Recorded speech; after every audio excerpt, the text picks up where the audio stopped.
참 복잡해요. 이거는 얘기를 하면 할수록 복잡하고. 예. 저는 전혀 몰랐어요. 이런 쪽으로 뭐 그런 게 있는지. 저 이런 거, 이건 했죠. 그리고. 저 이 얘기를 저 이거는 했는데.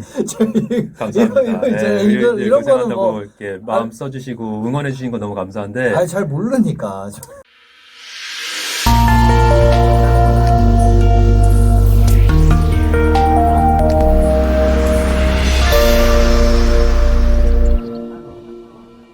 그 올 초에 작년 초구나. 네. 작년 초에 있었던 의대생들의 그 국시 거부 사건도 네. 그 의사들이 뭐 응급의학과도 기피과 중에 하나로 지금 좀 풀리긴 했는데 네. 흉부외과, 산부인과 제일 대표적인 기피과거든요. 네. 꼭 필요한 의료인데도 불구하고 안 가니까 그러면은 정부 입장에서는 뭐 그러면 의사 더 뽑아가지고 여기에 강제로 주거나 지방으로 강제로 가게 하면 해결될 거 아니냐 이런 생각을 한 거예요. 해결되는 거 아니에요?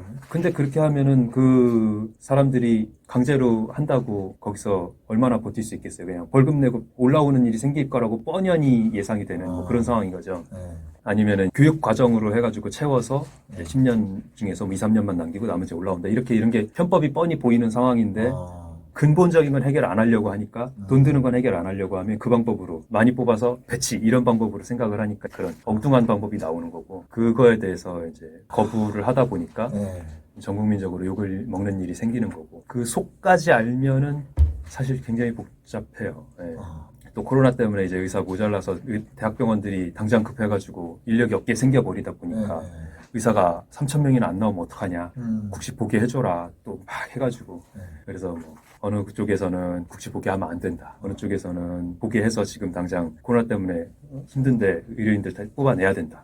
이게 또 막 난리가 나는 거고. 근본적인 거 해결 안 하니까 이 문제가 생기는 거예요. 수가 문제가 결국은 근본인데 쉽지 않겠다 싶어요. 네, 그러면 병원은 기본적으로는 손해네요. 부수 사업 안 하면. 윤리적으로 운영하면 손해. 근데 윤리적으로 운영 안 하는 게 당연시 되어 있는 상황인 거죠. 당연히 편의점이나 장례식장 통해서 수입을 보전을 해야 되고 뭐 이런 것들로다가 해야지 되는 거고 또 이제 대학병원들은 그나마 버티는 게 인터내전트 인력이 싸니까 버티고 간호사 인력을 싼 인력을 많이 내니까 버티는 거고 그러다 보니까 이제 지역에 있는 종합병원들 2차 병원들이나 아니면 준종합병원이나 이제 3차 병원이긴 한데 대학병원은 아닌 병원들이 속절없이 무너지는 거예요. 조금만 어려우면.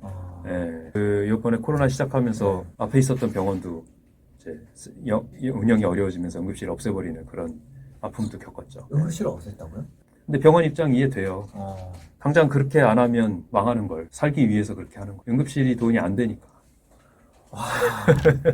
필수 의료 뭐 흉부외과 선생님들, 산부인과 선생님들 왜 안 가냐, 돈만 생각하냐 그러시는데 그렇게 얘기할 수 없어요. 그러니까 병원이 그거를 안 쓰는 거 아니에요?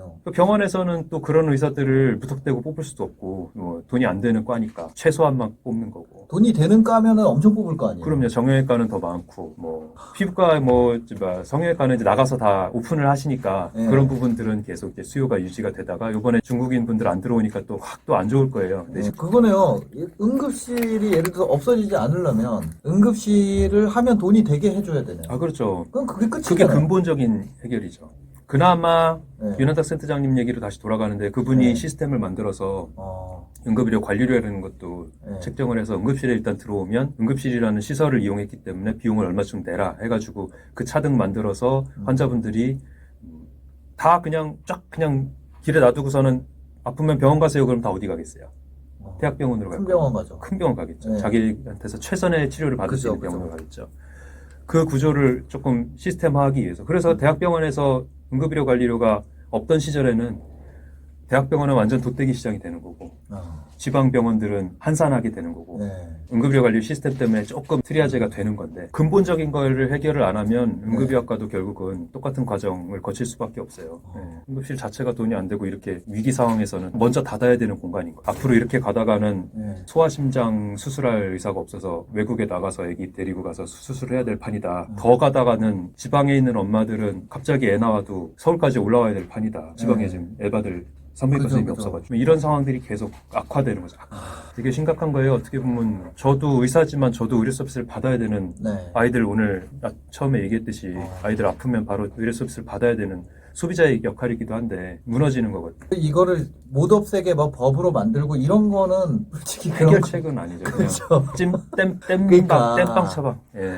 아, 나 이거 무슨 상황인지 이제 알겠네. 그러니까 그 기피과에 사람을 더 공급하는 게 아무 의미가 없네. 네, 그 문제 해결 안 하고 기피과에 억지로 공급해봐야 그분들은 자기 과를 포기하고 나와서 피부 미용을 하게 되는 악순환이 계속 반복될 수밖에 없어요. 그러니까 아니 일자리가 있어야지 공급이 맞을 거 아니에요, 이게. 사람만 가지고 수술하는 것도 아니고 사람만 가지고 응급실 하는 뭐 의사 3명 있으면 응급실 생기는 것도 아닌데. 맞는 말씀입니다. 그걸 이해를 해주신다면 참 이게 뭐 네. 정치적으로 이게 뭐 마인드가 어떻고 이런 거에 그러니까요. 대해서가 얘기가 아니라 네. 이거는 그냥 현실의 문제예요. 예, 아. 이대로 가다가는 영속성이 없다는 얘기를 계속 저는 기회가 되면 하는 거고. 그렇구나. 근데 이런 얘기를 들어주시는 채널이 사실 없죠. 방송국에서 얘기를 하려고 해도 기회를 안 줘요. 이제 왜요? 이 문제에 대해서 의사들이 얘기하려고 해도 네. 이 문제가 누구도 이제 좋아하지 않는 주제다 보니까 뭐 라디오에서도 그렇고 네. TV에서도 그렇고 있어요. 제 채널은 어차피 돈 얘기하는 채널이라서 괜찮아요. 아, 그래요? 예. 다행이네. 이런 얘기를 들려드릴 수 있다는 것 자체가 되게 네. 의미가 큰 거예요. 아. 알고 계셔야 예. 아, 그래서 이렇게 왜곡되는구나라고를 이해를 해주실 수 있습니다. 되게 단순한 문제네요. 어떻게 보면 단순하기도 하고 해결될 수도 있는 문제. 그래서 네. 대통령 선거 때마다 뭐 그런 얘기 한 번씩 나오잖아요. 전 국민 10,000원씩 의료보험 더 내면 이 원칙으로 돌아갈 수 있다. 네. 그리고 뭐 의료 보장도 확 넓힐 수 있다. 네. 뭐 MRI까지 보장할 수 있다. 네. 이런 얘기 나왔다가 또 다시 깨지고 몇 번 반복되고 있죠. 수가를 올리면 이게 그렇구나. 수가를 올리면 이 돈만큼을 또 그거 해야 되니까. 그렇죠. 의료보험공단이 의료보험공단이 올라가야 결국은 되고. 국민들한테서 걷어내야 되는 거니까. 그러니까 그러니까는 함부로 정치 입장에서는 이거를 올리자고 할 수는 없겠죠. 예, 그 그쵸. 부분도 이해가 되죠. 난 이게 무슨 말인지 알겠어요. 왜냐면 이거 의료보험료는 세금은 아닌데 걷는 건 세금처럼 걷어야 되니까. 그렇죠. 걷는 스트레스는 심하고 그렇죠. 저항은 심하고 그렇다고 그게 재정이 확보되는 건 아니고. 어려운 문제 그런 면에서 그렇구나. 해결이 참 건보료. 어떻게 하면 해결할 수 있을까요? 이거요? 건보료 상한 폐지하면. 건보료 뭐를 폐지해요? 건보료 상한제. 상한제? 예, 건보료 상한제 있거든요. 맥스값. 아, 소득에 비례해서 소득이 올라가는데. 높은 사람은 예. 더 낼 수 있게 위를 예. 열어주면 그러게요. 그런 식으로 해서 예, 어려운 사람들이 돈 더 안 내도 되게 시스템을 해주면 의료보험 시스템이 굉장히 훌륭하고 전 국민한테 혜택을 잘 주고 있다는 네. 거를 저는 충분히 인정을 해요. 어. 근데 이제 그 사용함에 있어서 엉뚱한 곳에 좀 사용을 하고 이런 것들이 안타까울 뿐이죠. 그래, 뭐 이런 거 건보료 이거 되게 막 물리고 물려있네. 네, 여러 가지가 물려 있어요. 이거가 아. 이렇게 실마들을 이렇게 풀기가 네. 쉽지가 않고. 그래서 지금은 그나마 네. 똑같은 파일을 두고 어느 쪽에 조금 더 잘라줄 거냐 이런 얘기를 하고 있는 거죠. 그래서 당사자가 아님에도 좀 안타까운 부분이에요. 다른 거 정말 잘 돼 있는 거 인정하는데 네네네. 영속성 없는 의료 그리고 이 필수 의료가 점점 더 사장되는 의료는 전 국민한테도 결론적으로는 피해를 보거든요. 본인 지금은 모르죠. 근데 이제 환자가 생기면 아는 거죠. 예. 소아에 관련된 것도 점점 좀 축소되고 있고요. 예. 네. 그러다 보니 이제 애 키우는 아빠 입장에서는 좀 안타까워 보여요. 이거 진짜 엄청 어려운 거다. 어쩌다가 여기까지 다 얘기하게 저는 됐어요. 이거를 이 얘기를 네. 저는 이렇게 확실히 들은 거는 처음이에요. 방송에서도 이렇게까지 얘기하기 어렵죠. 예. 시간의 한계뿐 아니라 네. 누구도 좋아하지 않는 주제다 이런 느낌이 있어가지고 좀 잘리는 부분이 있어요. 이런 기회라도 아니, 들어주시면 감사하겠습니다. 저는 이해를 돈 해주시면. 얘기는 다 좋아합니다. 저희 채널은 원래 돈 얘기 다 하는 아, 그래요? 이거는 되게 돈에 대한 네. 얘기면서도 되게 중요한 얘기예요. 우리가 되게 큰 돈을 의료보험료로 내고 있는데 네. 잘 쓰여야죠. 네. 진짜 필요한 곳에 잘 쓰여야 될 거 아니에요. 고어텍스 혈관 재료값 깎으려다가 퇴출되고 뭐 이런 거 혹시 아세요? 몰라요. 고어텍스. 그게 무슨- 대혈관, 우리 수술할 때, 흉부외과 수술할 때 쓰는 재료가 네. 그것도 다 수가로 결정이 되거든요. 네. 한 3, 4년 전에 있었던 일인데 네. 그 재료값을 다른 재료들처럼 이제 당연히 깎은 거예요. 누가요? 외국에서 팔았으면 네. 100원 받을 거를 우리나라에서 20원, 30원에 깎아버리니 네. 다른 재료랑 형평성 맞추겠다고. 네. 그 회사에서 어차피 똑같이 만드는데 여기다 팔아요. 다른 데 팔지. 그 우리나라 회사 게 입장에서는 아닌데. 우리나라 회사는 또 그러겠네요. 우리나라 회사라도 수출하는 게 그릇판인데 외국 회사 입장에서는 그걸 따라줄 이유가 전혀 없는 거죠. 그래서 네. 우리는 한국에서 퇴출하겠다. 알아서 다른 데서 좋은 재료 갖다 써라. 근데 그 재료가 딴 데서 대체품이 없어요. 오 마이 마이 갓. 그거 어떻게 했어요? 그거 심혈관 관련된 수술인데. 네네, 소아심장 카테터 종류인 걸로 알고 있는데, 네. 그거 수술 받으려면 외국 나가야 되게 생겼어요. 어떻게 급한 애들이, 그 심장병 애들이 외국 나가서 치료를 받아요? 말도 안 되는 거잖아요. 기본권 입장에서 치료 받을 수 있게 해줘야 되잖아요. 네. 어떻게든지 협상해가지고 갖고 왔어야 되잖아요. 그게 대체품이 없으면. 네. 그 기술이 1, 2년 만에 어디서 얻어낸다고 생기는 것도 아니고. 그러면 필수면 제값 조사라도 갖고 와야 될 거 아니에요. 그런 해결 능력이 없는 거죠. 그렇다고 그거 해주면 의료보험 입장에서 어떻게 되겠어요? 손해나는 거. 그것만 손해나는 게 아니죠. 다른 회사 다 해줘야 돼요. 아. 그게 못 해주는 거예요. 그 치료를 아예 포기하게 되는 상황이 벌어져요. 그럼 다 같이 안 좋아지는 상황이네요, 지금은. 그냥. 그러니까 어떻게 보면 지금 어떤 감기 치료, 되게 심플한 치료에는 최적화되어 있는 의료보험 네. 시스템인데 정말 보험이 필요한 질환, 정말 크게 다치거나 이제 외상 같은 경우죠. 네. 크게 다치거나 아니면은 이런 중증 특이한 질환들 제대로 치료를 받을 수 없는 환경이 은근히 또 만들어지고 있는 걸 수 있어요. 저는 의료 수가 정상화랑 의료 민영화랑 같은 말이 아니라는 걸 지금 알았어요. 아, 그거는 전혀 다른 얘기죠. 그게 마치 같은 얘기로 생각을 했거든요. 아, 저는. 그렇게 느끼실 수도 있구나. 예. 민영화는 의료를 말 그대로 시장의 원리에 넣어차는 거고, 예. 그렇게 되면 의료보험 당연지정제 이런 것도 없어져야 되는 거죠. 아. 그러니까 환자가 무조건 의료보험에 가입되는 것도 아니고 의사도 무조건 의료보험을 받아야 되는 것도 아니고 네. 그냥 그 영리병원에서는 알아서 더 프리미엄 값 받아도 되고 의료보험이랑 상관없이 받아도 되고 이런 구조가 되어야지 그게 가능한 거고 의료 네. 민영화가 되려면 아무 상관이 없는 거네요. 네, 전혀 상관이 없는 게 아니라 오히려 더 반대될 수도 있죠. 왜냐하면 이 그죠. 의료보험 수가 정상화는 어떻게 보면 기본권을 증진시키는 데에 있는 거예요. 그러니까 이거를 유지하기 위해서 필요한 거네요. 네, 시스템을 유지를 하려면 더 아픈 사람이 의료보험을 더 받아야죠. 그 수가 정상화랑 의사들 배부르게 한다랑 동의어가 아니네요. 아니에요. 전혀 아니에요.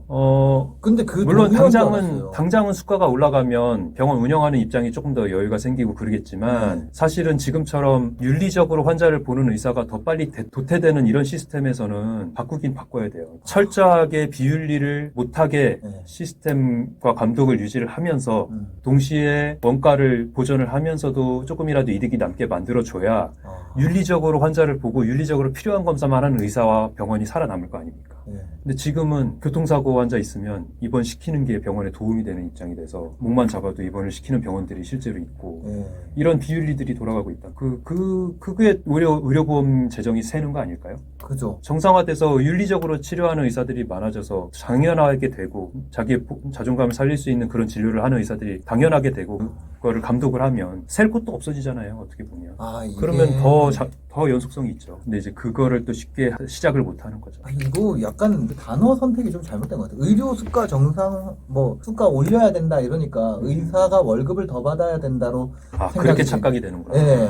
근데 그게 아니잖아요. 전혀 다른 얘기예요. 네. 완전 다른 얘기인데. 의료 수가만 정상화되고 감독 체제가 제대로 안 돼 있으면 그게 맞을 수도 있죠. 큰 병원이 더 돈을 벌고 배불리는 걸 수 있지만 철저한 감독 하에서 비윤리적인 거를 다시 줄여내면서 지금까지 당연시되었던 비윤리적인 걸 다시 줄여내면서 필수 의료를 중심으로 할 수 있게 한다면 선순환이 다시 시작이 되는 거예요. 그러니까 의료 수가가 만약에 정상화되고 그러면 이런 거 응급실을 서로 만들려고 그럴 거 아니에요? 그렇죠. 다른 흉부외과를 예를 들면 흉부외과 네. 시술할 때 전문의 선생님이 이렇게 시간을 들여서 수술을 했을 때 그거에 대한 보존을 제대로 해주고 네. 생명의 문제이기 때문에 사고가 났을 때 산부인과에서 제일 대표적으로 나오는 얘기인데 네. 아이 받다가 산모가 사망하거나 아이가 사망하거나 그러면 그거의 그 책임의 30%는 기본적으로 의사한테 진다 이런 법이 나와 있단 말이에요. 네. 그러다 보니까 의사들이 애를 받으면 더 안 되는 상황을 만들어지는 거고 산부인과 의사는 출산에 대비해서 보험을 들게 하고 사고가 났을 때는 피치 못하는 사고일 때 진짜 의사가 실수를 해서 사고를 낸 거면 그건 얘기가 다르지만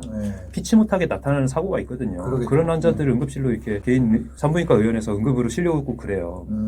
아이 낳다 보면 자궁 무력증이라는 게 생겨가지고 피가 네. 안 멈추기도 하고 네. 이런 거 어쩔 수 없는 것들이 있거든요. 네. 엠볼리즘이라 그래가지고 혈전이 타고 올라가서 회동맥을 막아갖고 환자가 갑자기 막 호흡곤란 나가지고 넘어가기도 하고 이런 것들 어쩔 수 없는 부분들이 있는데 그런 부분에 대해서 책임을 지우는 게 아니라 진짜 보험의 역할을 하려면 그런 것들이 생겨도 보호를 해줄 수 있는 걸 만들면 그러면 필수 의료로 저절로 가겠죠.